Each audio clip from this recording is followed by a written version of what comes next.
문제 달인 신의 손입니다. 공무원 한국사 핵심 인물 강의 시작하겠습니다. 5.18 민주화 운동과 제5공화국이에요.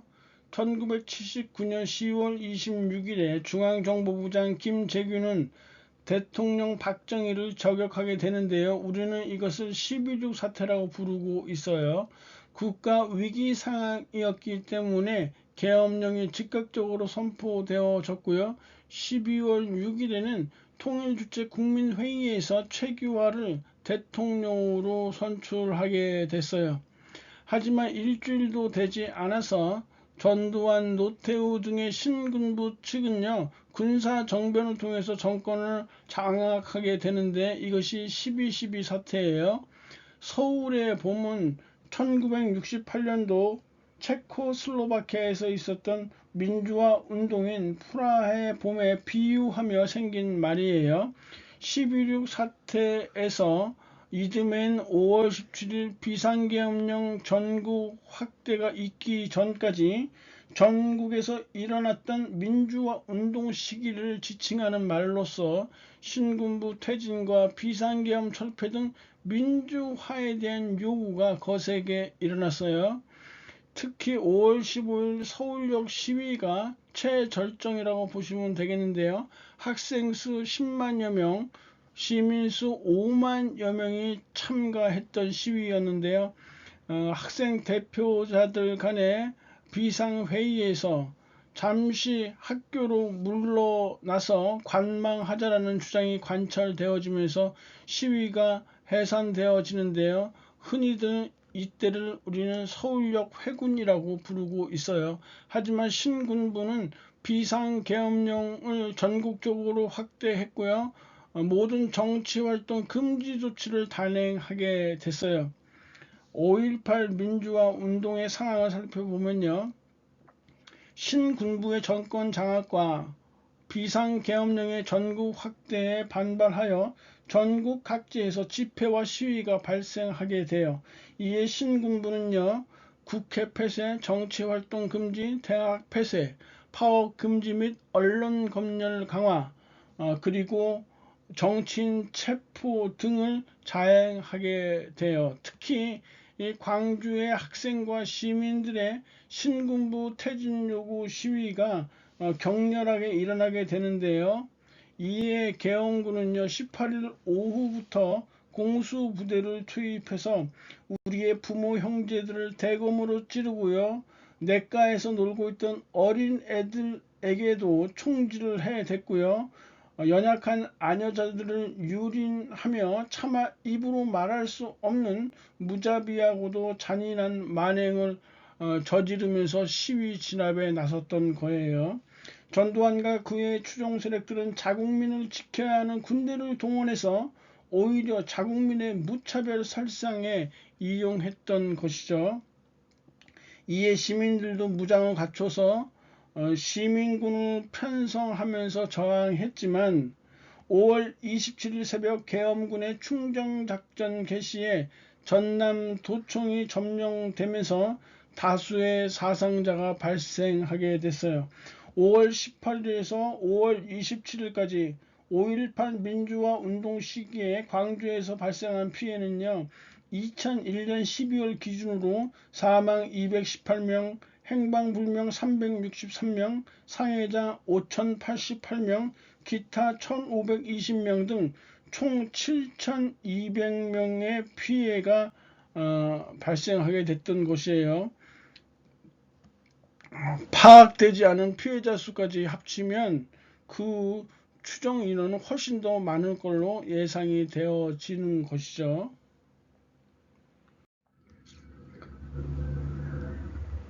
5.18 민주화 운동의 의의는요, 군부 독재에 저항한 민중의식의 표출이며 아시아 여러 국가의 민주화 운동의 토대가 되었다는 점이에요. 그리고 5.18 민주화 운동의 기록물은요, 유네스코 세계기록유산으로 2011년에 등재되었네요. 제5공화국이 성립하게 되는데요. 신군부가 국가보위비상대책위원회를 설치했어요. 80년이죠. 우리가 흔히 국보위라고 하는 것이에요. 이러면서 국보위 설치를 통해서 입법, 사법, 행정 3권을 완전 장악하게 되고요. 언론인을 강제 해직시키고 삼청교육대를 운영하게 돼요. 그리고 80년에 제11대 대통령 선거가 있게 되는데요. 신군부의 압박으로 최규하가 버티지 못하고 대통령직을 사퇴하게 돼요. 그리고 통일주체 국민회의에서 전두환을 대통령으로 선출하게 됐던 것이에요. 80년에 8차 개헌을 단행했는데요. 대통령을 간접선거로 선출한다. 그리고 임기는 7년 단임으로 한다라는 내용이 핵심 내용으로 담겨 있어요. 81년도에 12대 대통령 선거를 해서 전두환을 대통령으로 선출했네요. 5공화국의 국정지표는요, 정의사회 구현과 복지국가 건설에 있었는데요. 본인들이 정의롭지 못하면서 정의사회를 구현한다니까 참 어불성설이죠. 국민들에 대한 유화책으로 학생의 두발과 규복을 자율화했고요. 해외여행도 자율화했고요. 야간 통행 금지를 해제시켰어요. 그리고 프로스포츠를 도입했고요. 컬러 TV 시판을 하기 시작했네요. 탄압책으로는 삼청교육대를 설립했어요. 사회학을 일소한다는 명분으로 그 각종 불량배들이나 이 사회 불황아들을 잡아들였는데요. 지역 할당제가 있었기 때문에요. 무고한 일반 시민들도 강제로 끌려온 경우가 굉장히 많았다는 것이에요. 언론 탄압이 있었고요. 80년에 730 교육 조치를 시행했는데요. 과외를 전면적으로 금지시켰고요. 대입 본고사 폐지시켰어요. 그리고 대학의 졸업 정원제를 도입해서 대학 들어가면 끝이 아니라 졸업하기가 어렵게 만들면서 공부를 열심히 하게 만드는 것인데, 명분은 그랬지만 사실 대학생들의 대모를 줄여보자는 그런 의도가 깔려 있었던 것이죠. 81년도에 공직자윤리법을 제정해서 공직자의 부정행위 방지를 시도했고요. 85년도에는 중학교 의무교육 실시에 관한 규정을 제정해서요. 도서 벽지에 중학생부터 의무교육을 시행했어요. 경제적으로 이 시기는요, 3조 호황이 있던 시기예요. 저유가, 저달러, 저금리를 통해서 국제무역수지 흑자를 달성하게 됐어요. 국풍 80일이라는 대규모 문화 행사를 개최했고요. 서울 올림픽도 유치했어요. 82년도 5월에는요. 이철이 장영자 부부의 어음 사기 사건이 있게 되는데요. 82년도 5월에 검찰이 발표한 사건 전모에 따르면요.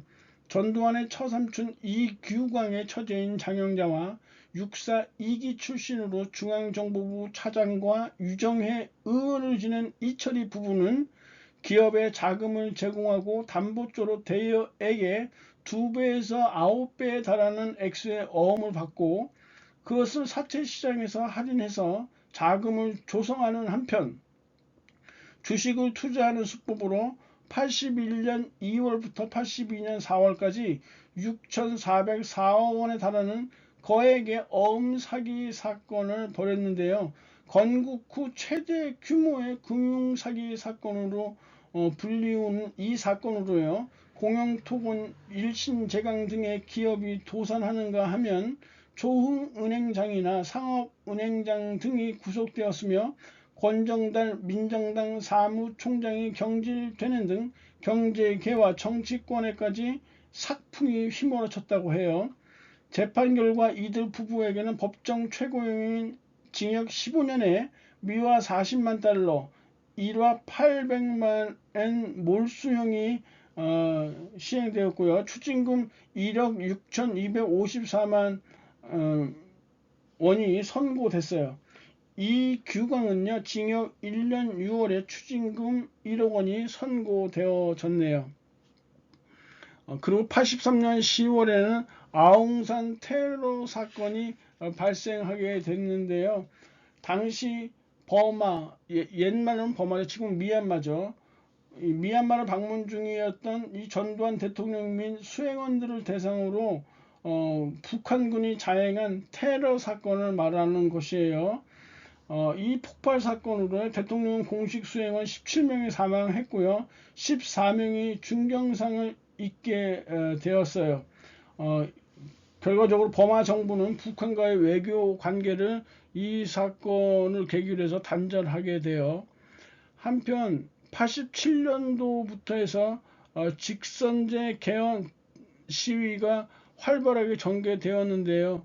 이 시기에 경찰에서 박종철을 조사하던 중에 고문으로 인해서 서울대생 박종철 군이 사망하게 돼요.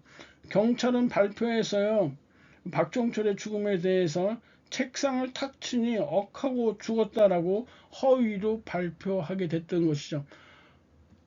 국민들의 직선제 개헌 시위가 격렬해지니까 87년 4월 13일에 전두환은요, 호원 조치 담화문을 발표하게 되어 이에 국민들은 더욱더 격분했고요.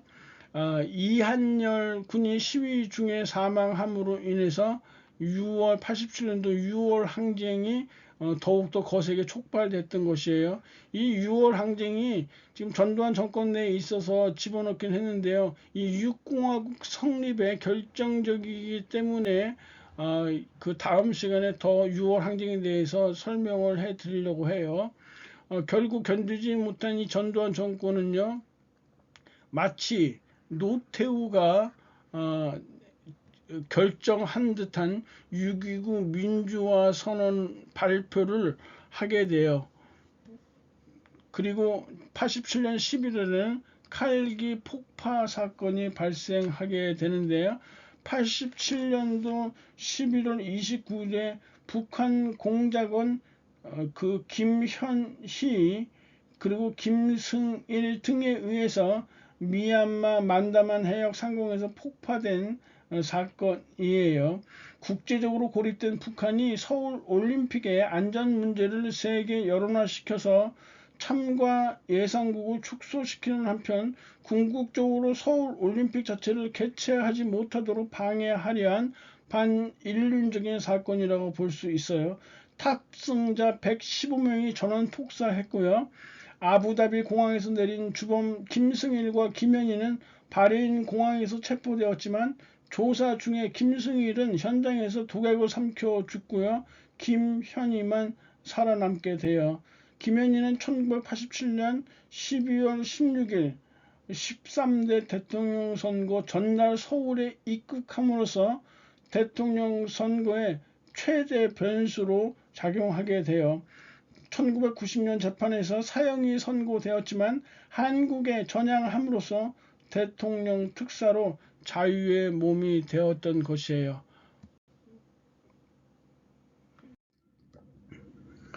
다음 자료와 관련된 사건을 순서대로 바르게 나열한 거 기억번에 무엇보다 우리는 이른바 4.13 대통령의 특별 조치를 국민의 이름으로 무효임을 선언한다. 4.13이라는 건 전두환이 담화문이죠. 호원 조치 담화문이에요.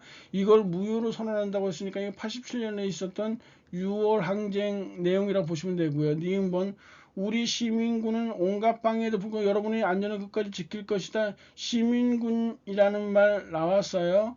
요거 5.18 민주화 운동이니까 80년 상황이죠.